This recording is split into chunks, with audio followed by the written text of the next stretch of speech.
بسم اللہ الرحمن الرحیم۔ السلام علیکم 8th کلاس۔ امید ہے کہ آپ صحت و عافیت کی بہترین حالت میں ہوں گے۔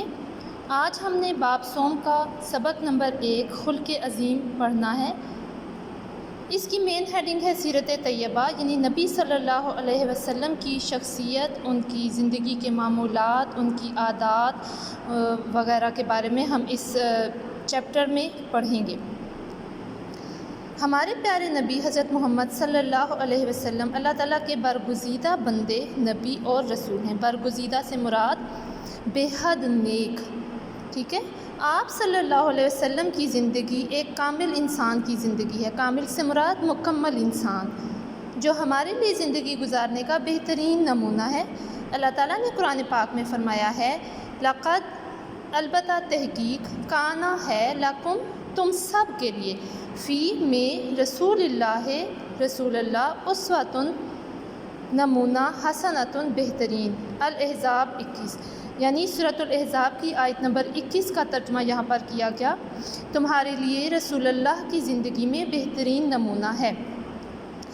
یہاں پر لقد کا ترجمہ موجود نہیں ہے، لیکن آپ اس بات کو سمجھ لیجئے کہ اس کا ترجمہ جہاں کہیں بھی ہوگا، کیونکہ یہ قرآنک عربک ہے، تو اس کا ترجمہ ہوتا ہے البتہ تحقیق، یعنی جب کسی بات پر زور دینا ہو، اگر کسی بات کی اہمیت پر ہم زور دینا چاہتے ہیں تو ہم لکھتے ہیں البتہ تحقیق، تمہارے لیے، تمہارا یہاں پر یہ جمع کے سینس میں، یعنی تم سب کے لیے رسول اللہ کی زندگی میں بہترین نمونہ ہے۔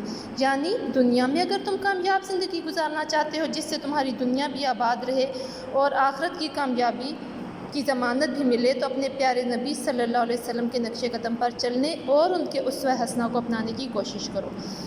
اگلے چند اسباق میں رسالت آپ صلی اللہ علیہ وسلم کے اس اسوہ حسنہ کی چند مثالیں پیش کی جاتی ہیں۔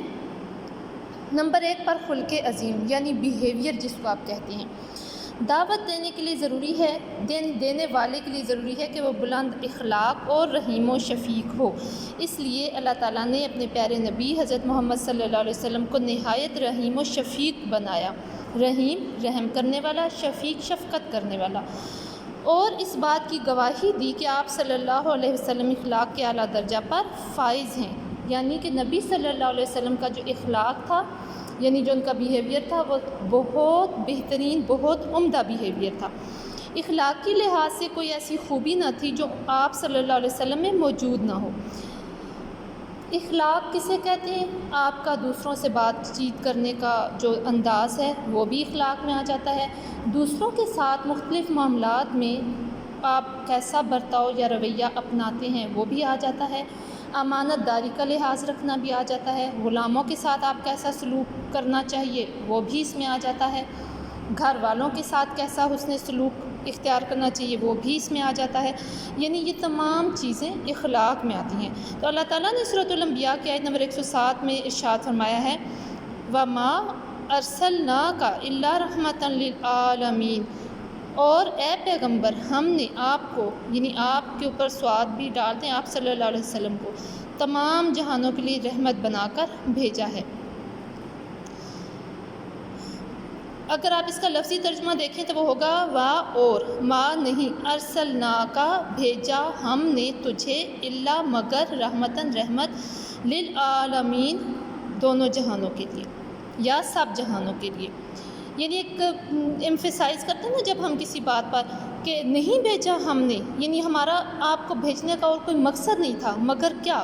مگر یہ کہ ہم نے آپ کو تمام جہانوں کے لیے رحمت بنا کر بھیجا۔ بہرحال آپ اپنی کتاب کے ترجمہ کو ہی فالو کر لیجئے۔ عفو درگزر، اس میں اگلی ہیڈنگ ہے آپ کے پاس، عفو درگزر۔ ایک آدمی نے رسول اللہ صلی اللہ علیہ وسلم کو قتل کرنے کا ارادہ کیا، لیکن آپ صلی اللہ علیہ وسلم سے مروب ہو کر، مروب یعنی کہ وہ ایک دم سے امپریس ہو جانا، جیسے ہوتا ہے نا کوئی بندہ بہت روب والا ہوتا ہے، ہم اس کے سامنے امپریس ہو جاتے ہیں اور ہم ایک دم سے کوئی ریئیکشن شو نہیں کر سکتے یا بول نہیں سکتے، تو مروب ہو کر تلوار اس کے ہاتھ سے گر پڑی۔ آپ صلی اللہ علیہ وسلم نے وہ تلوار اٹھائی۔ اب آپ اگر چاہتے تو اسے قتل کر سکتے تھے، لیکن آپ صلی اللہ علیہ وسلم نے اسے معاف فرما دیا۔ رسول صلی اللہ علیہ وسلم کے چچا حضرت حمزہ کا قاتل وحشی مسلمان ہو گیا۔ آپ صلی اللہ علیہ وسلم نے اسے کوئی سزا نہ دی۔ آپ جانتے ہیں نا غزوہ احد میں حضرت حمزہ کی جو ڈیڈ باڈی تھی ہندا نے، جو کہ ابو سفیان کی بیوی تھی، اس نے نعوذ باللہ اور استغفر اللہ کہ اس نے حضرت حمزہ کے جو ناک کان وغیرہ کاٹے، اور ایک کہہ لیں کہ جو ان کی ڈیڈ باڈی تھی اس کو مسخ کر دیا نا بہت بری طرح، اور وحشی نے قاتلانہ حملہ کیا تھا۔ اور جب فتح مکہ کا موقع تھا تو آپ صلی اللہ علیہ وسلم نے اسے معاف فرما دیا تھا، لیکن ساتھ یہ بھی کہا تھا کہ اسے میرے سامنے مت لایا جائے۔ یعنی ان کے دل میں اس چیز کا، اپنے چچا کی موت کا بڑا ایک شہادت کا دکھ تھا، لیکن رحمت للعالمین ہونے کے ناطے آپ کا ظرف اتنا بلند تھا کہ آپ نے اسے معاف کر دیا۔ سب سے پہلے آپ اس ہیڈنگ کو سمجھ لیجئے، عفو و درگزر۔ عفو معاف کر دینا ہے، درگزر کر دینا یعنی جانتے بوجھتے اگلے بندے کی غلطی کو اگنور کر دینا، درگزر کر دینا، اوائڈ کرنا، ٹھیک ہے۔ آگے دیکھیے، آپ صلی اللہ علیہ وسلم نے صدقے دل سے معاف فرما دیا۔ صدقے دل سے مراد سچے دل سے، ٹھیک ہے۔ اسی طرح آگے دیکھیے، رسول صلی اللہ علیہ وسلم کے ذمے ایک شخص کا قرض تھا۔ ایک دن آ کر وہ بہت سختی کے ساتھ مطالبہ کرنے لگا، اور آپ صلی اللہ علیہ وسلم کے گلے میں چادر ڈال کر اتنا زور دیا کہ آپ صلی اللہ علیہ وسلم کی گردن مبارک سرخ ہو گئی۔ صحابہ رضی اللہ تعالیٰ عنہما آگے بڑھے، لیکن آپ صلی اللہ علیہ وسلم نے انہیں منع کرتے فرمایا اسے ایسا کرنے کا حق ہے۔ اب دیکھا جائے تو ظاہر ہے وہ بندہ جو آیا اور جس نے یہ حرکت کی، یقیناً وہ نبی پاک کی عظمت اور رتبے سے ناواقف تھا، ٹھیک ہے۔ اگر نبی چاہتے تو سزا بھی اسے دلوا سکتے تھے، لیکن نبی صلی اللہ علیہ وسلم نے اسے معاف کر دیا۔ لوگوں کے ساتھ آپ صلی اللہ علیہ وسلم کی نرمی اور حسن سلوک کا ذکر اللہ تعالیٰ نے ان الفاظ میں کیا ہے۔ یہ دیکھیں سورہ آل عمران کی آیت نمبر 159 159 میں ہے، فَبِمَا رَحْمَةٍ مِّنَ اللَّهِ لِنْتَ لَهُمْ وَلَوْ كُنْتَ فَظًّا غَلِيظَ الْقَلْبِ لَانفَضُّوا مِنْ حَوْلِكَ۔ بس اللہ کی رحمت کے سبب سے تم ان کے لیے نرم دل ہوئے، اور اگر تم مزاج کے سخت، اکڑ اور دل کے سخت ہوتے تو یہ لوگ تمہارے پاس سے منتشر ہو گئے ہوتے۔ یعنی اللہ تعالیٰ کی رحمت آپ پر ہوئی تو آپ ان لوگوں کے لیے نرم دل ہوئے۔ کن لوگوں کے لیے؟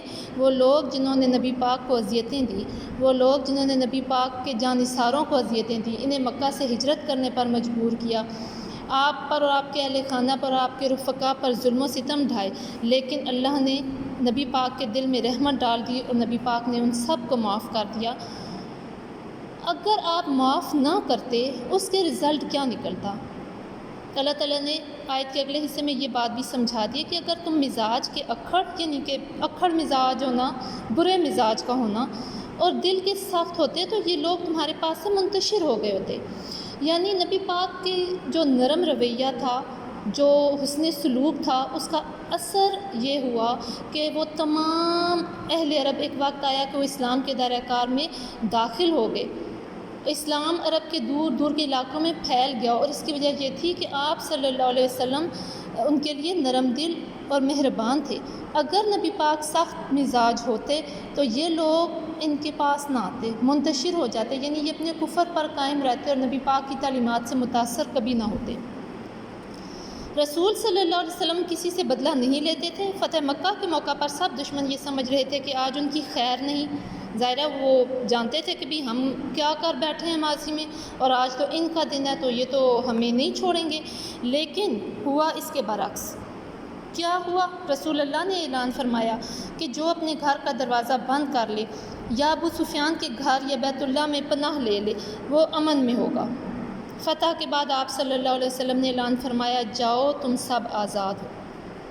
کتنی پیاری بات ہے، لیکن اتنا معاف کرنے کے لیے جو حوصلہ نبی صلی اللہ علیہ وسلم کے دل میں تھا وہ کسی عام انسان کے بس کی بات نہیں۔ لیکن اگر ہم پھر بھی اس چیز کو اپنی عملی زندگی میں شامل کرنا چاہیں، اپنے اپنے لیول یعنی دائرہ کار کے اندر رہتے ہوئے، تو ہم یہ کہہ سکتے ہیں کہ ہمیں بھی چاہیے کہ ہم دوسروں کی غلطیوں کو درگزر کریں، تاکہ ہم ایک اسلامی معاشرے کے قیام میں اپنا کردار ضرور ادا کر سکیں۔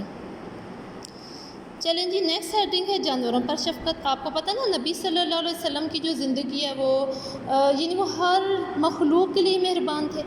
تو ان کی یعنی نبی پاک کی جو رحمت و شفقت ہے وہ صرف انسانوں تک ہی محدود نہ تھی، بلکہ آپ صلی اللہ علیہ وسلم جانوروں کے ساتھ بھی رحمت و شفقت کا معاملہ فرماتے۔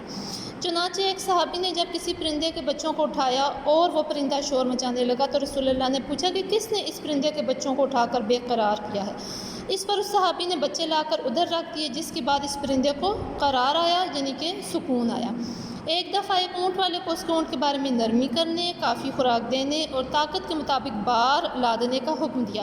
بار کہتے ہیں بوجھ کو، یعنی اونٹ جو ہے وہ بوجھ لادنے کے بھی کام آتے تھے۔ تو نبی صلی اللہ علیہ وسلم نے اس اونٹ کے مالک کو یہ نصیحت کی کہ بھی اس کے ساتھ نرمی کا سلوک کرو۔ کئی لوگ ہوتے ہیں نا جانوروں کے اوپر ضرورت سے زیادہ بوجھ لاد دیتے ہیں، انہیں خوراک کافی نہیں دیتے، ان کے اوپر ظلم وغیرہ کرتے ہیں۔ تو یہ اس کانٹیکسٹ میں یہ والی حدیث جو ہے آپ سمجھ سکتے ہیں کہ نبی پاک نے ایسا کرنے سے منع فرمایا۔ رسول اللہ صلی اللہ علیہ وسلم کا ارشاد ہے، تم زمین والوں پر رحم کرو، آسمان والا تم پر رحم فرمائے گا۔ اسی طرح بچوں سے پیار۔ ایک بار رسول اللہ صلی اللہ علیہ وسلم نے حضرت حسن رضی اللہ تعالیٰ عنہ کا بوسہ لیا۔ ایک بدو اقرا بن حابس آپ صلی اللہ علیہ وسلم کے پاس بیٹھا تھا، بولا میرے 10 بچے ہیں، میں نے کبھی ان میں سے کسی کو پیار نہیں کیا۔ رسول اللہ نے اس کی طرف دیکھ کر فرمایا، من لا یرحم لا یرحم، جو شخص رحم نہیں کرتا اس پر رحم نہیں کیا جاتا۔ یعنی اس کا مطلب یہ کہ ہمیں چھوٹے بچوں کے ساتھ پیار کرنا چاہیے، یہ سنت نبوی بھی ہے، یعنی نبی پاک کی پسندیدہ ہیبٹ کہنے ہیں۔ اسی طرح فرمایا، جو شخص ہمارے چھوٹوں پر رحم نہیں کرتا وہ ہم میں سے نہیں۔ تو ہمیں یہ چاہیے کہ ہم اپنے سے چھوٹوں پر رحم کریں، ان کے ساتھ پیار محبت سے پیش آئیں، کیونکہ بچے پیار و محبت کی زبان سمجھتے ہیں۔ اگر ان کے اوپر سختی کی جائے تو وہ آپ سے متنفر بھی ہو سکتے ہیں۔ امید ہے کہ آپ کو کام سمجھ میں آ گیا ہوگا۔ یہ تفصیل ضرور سنیے، آپ کے لیے آگے سننا، سمجھنا، اسباق کو یاد کرنا آسان ہو جائے گا۔